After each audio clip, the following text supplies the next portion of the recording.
नमस्कार, मी अनिल आबाजी पाटील, राहणार शिरापूर, तालुका मोहोळ, जिल्हा सोलापूर।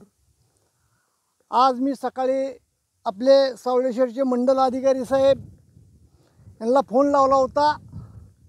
माझ्या शिरापूरमधील पांदन रस्ते जे आहेत त्या रस्त्यावर आम्हाला मुरुम टाकायचा आहे, आपल्या कार्यालयाची तशी परमिशन द्या।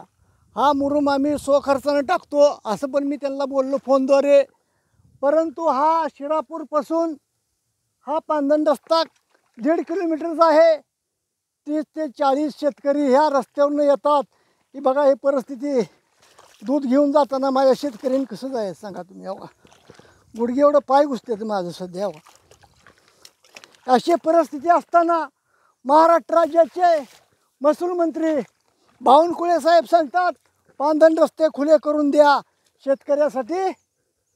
आम्ही योजना काढली, परंतु आम्हाला एवढंच सांगायचं आहे की आमचे पांदन रस्ते टाकण्यासाठी, मुरुम टाकण्यासाठी आम्हाला सरकारनं व तहसीलदार साहेब, कलेक्टर साहेब यांनी आम्हाला परवानगी द्यावी।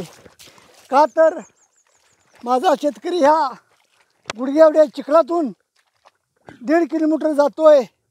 40 ते 50 शेतकरी आहेत साहेब।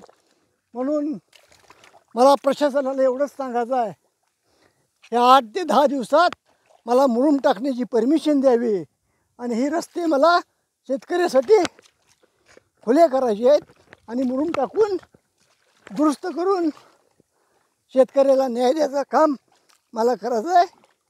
जय हिंद, जय महाराष्ट्र।